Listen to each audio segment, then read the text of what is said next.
معزز و محترم ناظرین و سامعین، السلام علیکم ورحمۃ اللہ وبرکاتہ۔ آپ تمام ناظرین و سامعین کا ہمارے یوٹیوب چینل اخبار الہند پر استقبال ہے، خوش آمدید ہے۔ ناظرین و سامعین، آج کی تازہ خبر غزہ کے مجاہدین کے تعلق سے اور اسی طرح سے یمن کے انصار اللہ جماعت کی طرف سے تازہ اپڈیٹ لے کر حضرات کی خدمت میں حاضر ہوا ہوں۔ ان تمام باتوں کو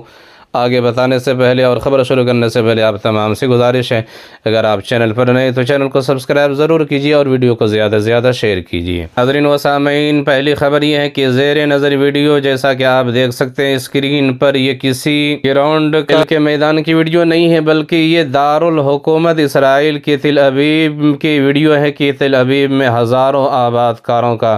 مظاہرہ دیکھنے کو مل رہا ہے، اور یہ تمام مظاہرین حکومت سے غزہ میں موجود تمام اسرائیلی قیدیوں کو رہا کروانے کا مطالبہ کر رہے ہیں۔ اسی طرح سے دوسری ویڈیو میں آپ دیکھ سکتے ہیں کہ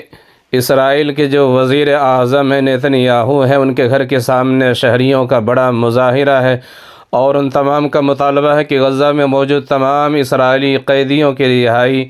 جلد سے جلد کیا جائے۔ غزہ مجاہدین کی جو شرطیں ہیں وہ تمام شرطوں کو قبول کیا جائے، لیکن اسرائیلی حکومت اور غزہ مجاہدین کا مابین جو شرطیں طے کی گئی تھی ان شرطوں کے خلاف ورزی کر رہا ہے اسرائیل، جس کی بنیاد پر غزہ کے مجاہدین نے یرغمالیوں کے دوسرے گروپ کی رہائی مؤخر کر دیا ہے، جس کی بنا پر اسرائیل نے حماس کو دھمکی دے ڈالی ہے۔ اسرائیل کا کہنا تھا کہ حماس نصف شب تک یرغمالیوں کو رہا کرے یا حملوں کے لیے تیار رہے۔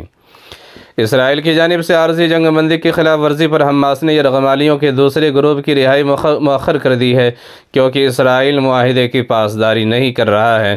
القسام بریگیڈز کے مطابق معاہدے کے تحت اسرائیل کو شمالی غزہ میں امدادی ٹرکوں کی رسائی ممکن بنانا تھی۔ اس کے علاوہ معاہدے کے تحت رہا ہونے والے فلسطینی قیدیوں میں سینئر قیدیوں کو شامل کرنا بھی طے تھا، لیکن اسرائیل تمام شرائط کو پورے نہیں کر رہے ہیں، جس کی بنیاد حماس کے مجاہدین نے یرغمالیوں کے دوسرے خیب کو گروپ کو مؤخر کر دیا ہے۔ اسی طرح سے پیارے ناظرین و سامعین، ابتدائی معلومات کے مطابق اور تازہ اپڈیٹ کے مطابق بتایا جاتا ہے کہ یمن کے انصار اللہ نے ایک اور بحری جہاز پر قبضہ کر لیا ہے، اور یہ جہاز اسرائیل کا ہے کہ ایک ٹینکر سے منسلک اسرائیل سے وابستہ کمپنی سینٹرل پارک ویسل کو یمن کے ساحل پر چڑھا دیا گیا ہے۔ امریکی بحریہ نے ٹینکر کو حکم دیا کہ وہ انصار اللہ کے پیغامات کو نظر انداز کر دے، لیکن یمنیوں نے جہاز کو یمن جانے کے لیے مجبور کر، جیسا کہ آپ تصویر دیکھ سکتے ہیں۔ اسی طرح سے مشہور و معروف عالم دین مبلغ اسلام حضرت اقدس مولانا طارق جمیل صاحب دامت برکاتہم العالیہ سے ہندوستان کے مشہور و معروف شاعر